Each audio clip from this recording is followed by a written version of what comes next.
Welcome to episode number 3 of Tinkering the Future of Work and Life. I'm Bertrand, and today I'm with. Érica?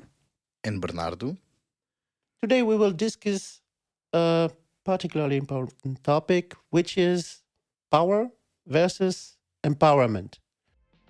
Welcome to the Tinkering the Future of Work and Life, produced by Blue Waves Boutique, providing you with a fresh and positive look at the future of work by sharing little tips and magic tricks for your daily dose of confidence. Today I heard something. Today I saw something. Today I've tried something. Together we have learned.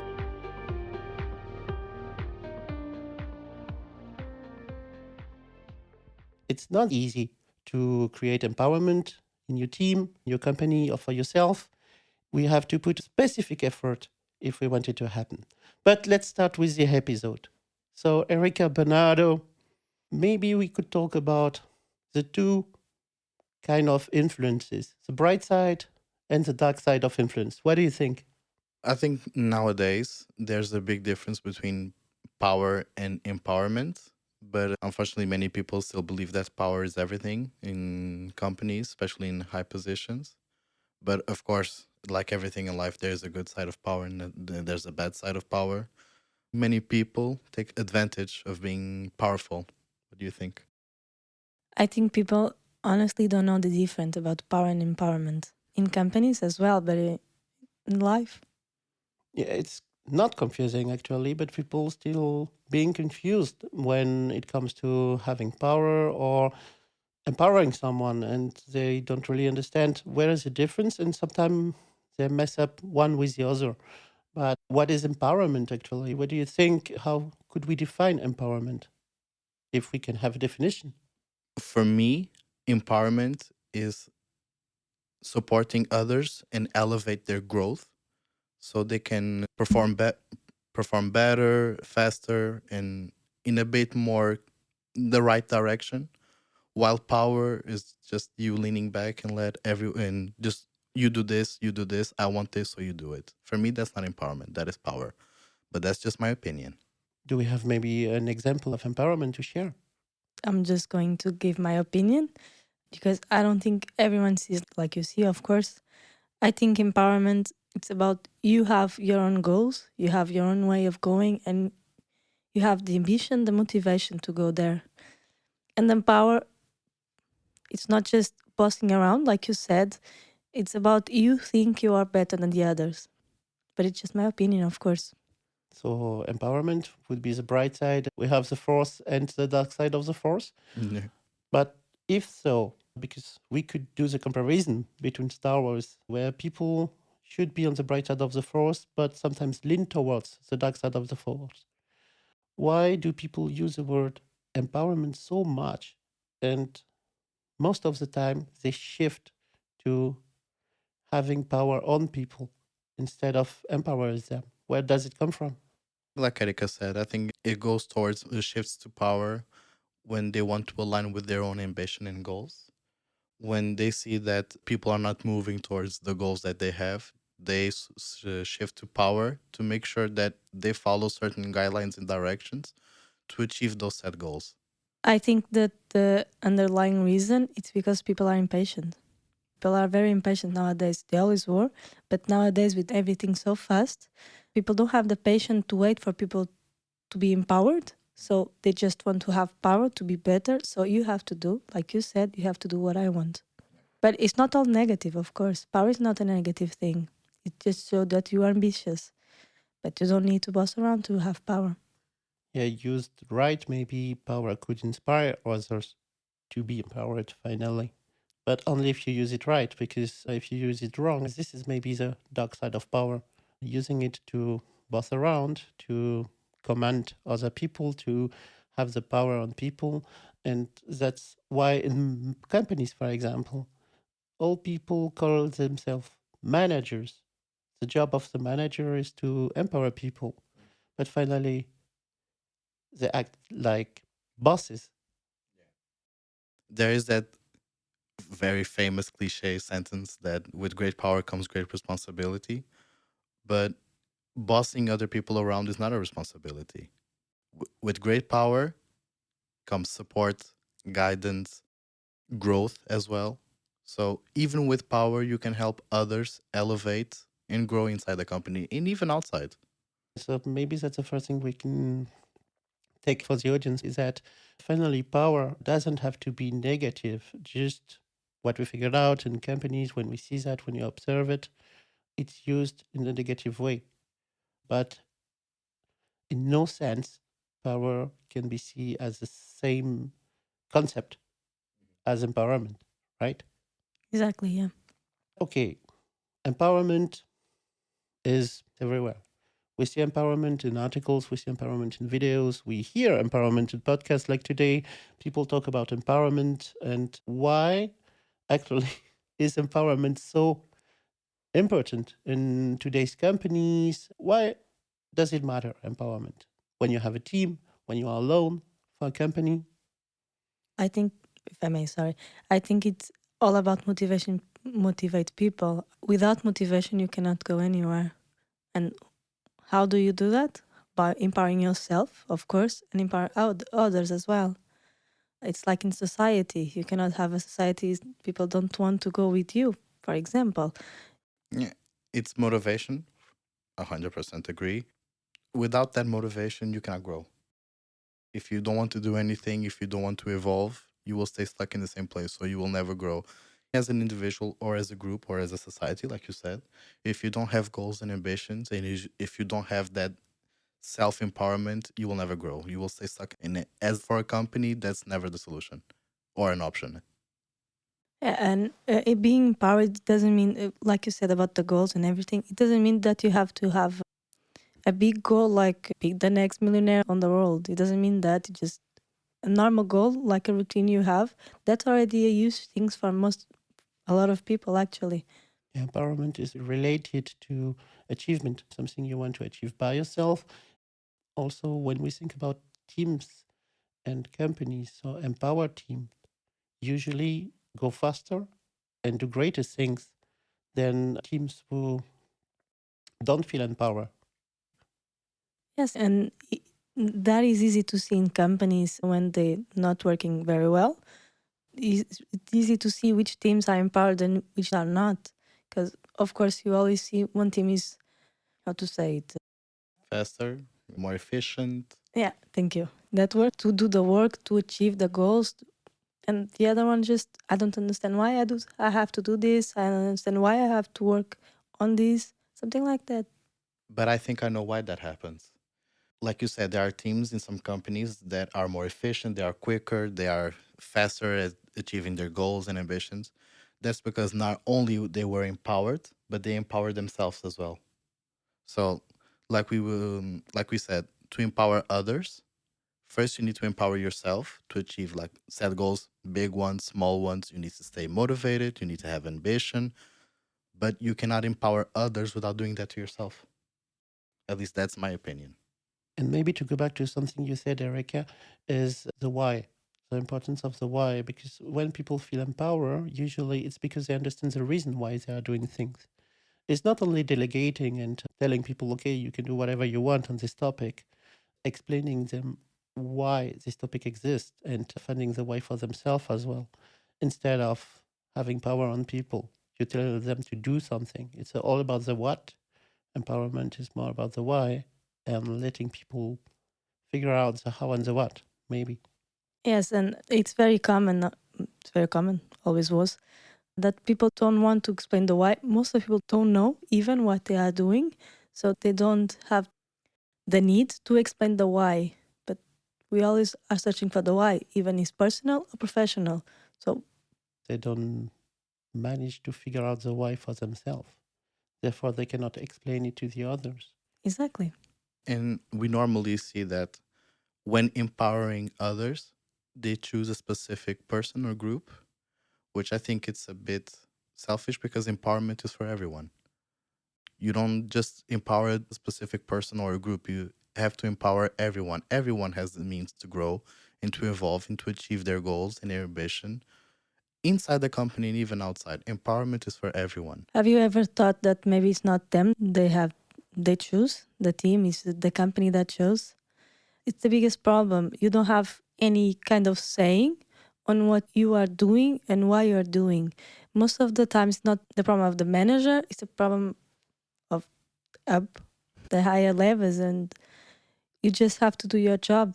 Most people think like that. I just have to do my job. So I cannot empower others if nobody empowers myself. Sure, so maybe the lack of empowerment is deeply rooted in the way company work. Because in most companies, of course, you can see liberated structure and or open company where people can choose even tasks they are performing and ways they do the job. But there are very few companies, particularly since 2000 to today, company tend not to empower people in a world where we need maybe more than ever to empower people, to help them figure out what they want to do, the way they want to work. Company go backward. They try to measure everything. They try to fix rules for everything. Yeah, you can see that companies are lost and they don't know how to handle the employees. And nowadays, that well-being and the mental health is so aware that people just try to follow the rules, so everything sticks to the plan more or less. But I think that happened because of the lockdowns. As many companies went from physical work to remote work, so they lost that capability to empower others remotely. But since empowerment has no space, physical, mental, digital, they lost that sense, that opportunity to empower others, even from far away. So right now, since they came back to the physical side, they are a bit lost to how empower others again. Sorry, but I don't think that exists. I don't think that before the lockdown, the companies knew how to do it. The problem was, like you said, the lockdown, yes, it raised a lot of problems and it raised people staying at home. So you have to care about more about yourself because you don't have any way to escape, more or less, because the routine of the work and to go to the office and everything was an escape for most of people from the routine they have at home. So companies never knew how to deal with that. But nowadays you have more than tools and platforms or whatever, I don't know, to really like coaching. It's not coaching, but like to give the tools to people to do that, to know how to do it and grow with that. There's no excuse for me. Yeah, no excuse, and particularly, I totally agree with you that maybe in beginning of 2020, people didn't have the choice. Nobody knew how to make it work. People had to figure it out, and in a sense, they had to empower people because no company or nearly no company knew how to work in a remote environment. But it's 3 years ago already. And finally, we can say there's no excuse anymore. We know how to behave, we have the tools to do it, and companies have the choice. And what do we see? Not that massive as people may want to believe, but still a massive back to the office movement. And sorry, but back to the office is the opposite of empowerment. I think it depends on with whom you're talking to, of course, because some people like to go to the office every day, some not. But I think it's 50-50. It's not only the fault of the company, it's not only the fault of the employee. So they should work together in the typical world, of course. But everyone has to do their part and everyone has to see if someone is not giving that to me. So I will have to make an effort to grow on that and to help others to achieve that as well.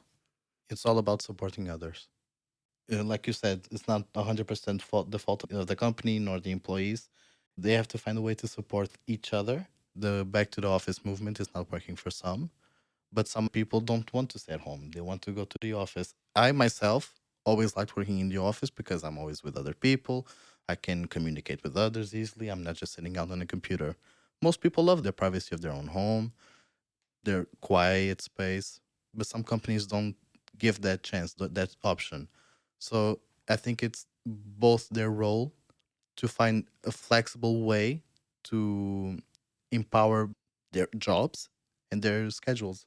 Finally, what we're saying is that sure, some company may not want to empower people and offering them the capability to work wherever they want and whenever they want.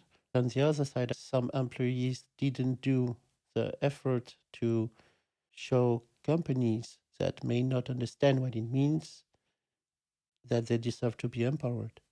Quite tricky. Shouldn't be, but yes, it is. So finally, what we are saying is that empowerment is far from being easy, right? Because it's both sides. Like in Star Wars, it's really easy to shift or to lean towards the dark side of the Force, meaning taking power over people. Because finally, it's simpler.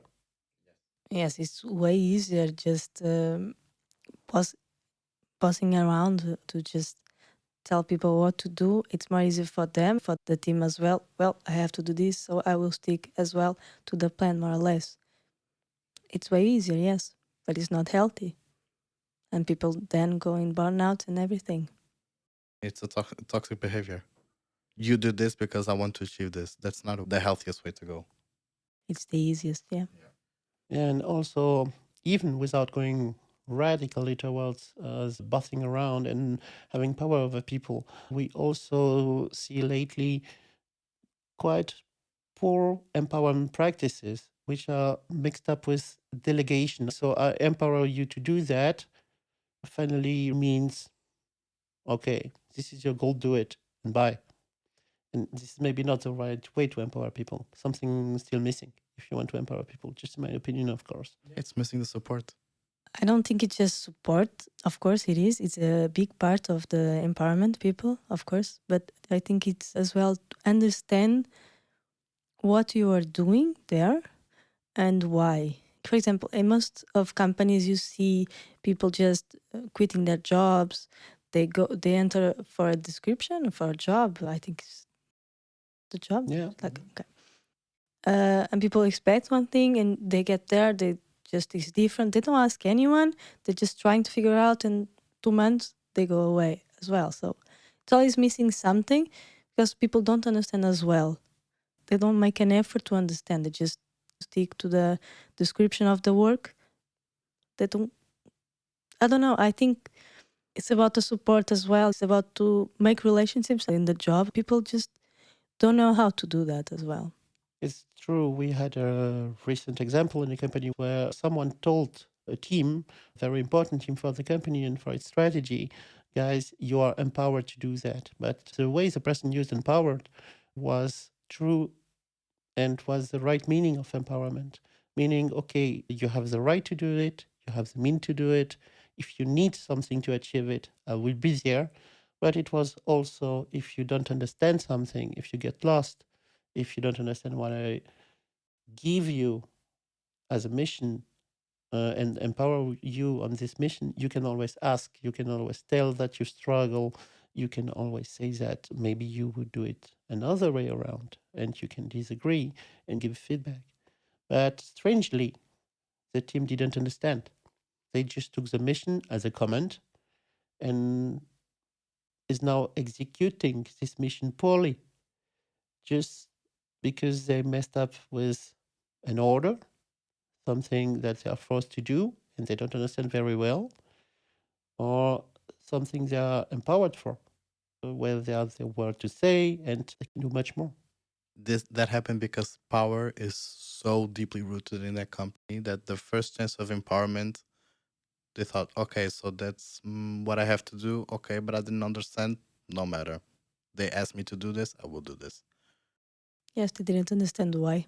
Yeah, exactly. So they do what they already know how to do. It's just trying to do something that fills the gap. They don't even understand what is empowered. They didn't even saw that. So they just think if they ask me this, it's because the company apparently needs this. So I will do what I know to do. They didn't even ask for a better understanding, a better engagement of the teams and everything. They just did what they thought it was asked for them. And sorry if I may, and I think that most people forget they can ask for help, not just the people who give the order, but for the whole company. You have several teams, you don't have just one, you have several ones, and you can always ask help. It's a way of empower the others, empower yourself as well. Particularly on point when we look at the world today in 2023. Maybe more than ever, you need empowerment because companies are going remote. And sorry, guys, to tell you, but the world doesn't know by now how to work great remotely. The world is talking a lot about flex work, about asynchronous communication, about remote collaboration, about flex work, but it doesn't work by now. It has to be built, and without empowerment, it will not work. What we see, people missing the why, don't understanding the why, not knowing to whom they can reach to if they need support and help, it quite leads to a disaster that we really observed within the company we worked with by now. They are stuck actually just because this communication doesn't happen anymore. Exactly. The simple word of communication, you have to make it common in the company. You have to communicate with your colleagues, with your teams, with everyone. Without that, without the communication, you will never have the empowerment of the people because you don't know them. Communication is key. To empower others and yourself, you need to communicate. And particularly when it comes to communication, we can go to a very specific example that we can give to people is having a company social network. You may have groups based on topic, location, group based on affinity, geographies, everything. And we see when we help people, support people building these communities, they struggle a lot empowering people to be or to become the community leader or the community manager. They want to control everything within the community, who is posting what, who is saying what, and they pay less attention to the why of the community or even to the community charter or behavior guidelines. They just want to control the messages. They want so many administrator to administrate the community. And it's a great sign and a real sign of non-empowerment in the company, which leads to disaster actually, because nobody engages the communities. They're falling to the dark side. Yes, it's the controlling of, because people don't feel they are controlling anything. So if they have any chance, they try to control everything to do the best way they can. Because nowadays we listen, empower everywhere. You have to empower this, you have to empower that person, you have to empower yourself, everything. But do you really know what is empower? The people don't know what is. They don't know why you need to be empowered, or why you have to empower others, what you have to do to empower yourself or others, because it's not explicit. Yeah, that's it. Maybe you have some tips and tricks we could give our audience to improve empowerment in the group, in the company, even for themselves. So something very practical they should try tomorrow to improve this so essential empowerment. Well, first, you need to talk to other people as well. You need to want to be better. Exactly. Like Érica said, give the why, the what, communicate. To take the lead on something, it's never easy, never was, never will be, but you cannot wait. You have to empower yourself, your team, everyone in the company. If you want to stay on track and achieve those goals, you cannot just sit idle and wait for that to happen. You need to get up, take a move, and just do it. Finally, the third one, based on your two tips, making it explicit, talking about it, and taking the lead, we see that it's not easy and it doesn't come alone. So if your team, your company doesn't invest in empowerment to the point where it's part of the company culture, but also some root behavior, also how the company is organized and also how the company is structured. So it's not only saying people, okay, I empower you to do that. It's a whole move for the whole company, which requires a dedicated investment. It's like you said, make it explicit and be careful to not go to the side of the power. But take a lead. Don't just empower others by doing nothing. Communicate and move. Be a leader is always good. Exactly. So I think we're ready to move. And that was it for this episode. We will have a lot more topics and see everyone in the next episode. Still with us? We hope you enjoyed the episode and learned something valuable. We would love to hear from you and continue the discussion on Instagram at Blue Waves Boutique. You will find the link in the description. It was Tinkering the Future of Work and Life with Érica, Bernardo, and Bertrand. See you next week for new amazing stories.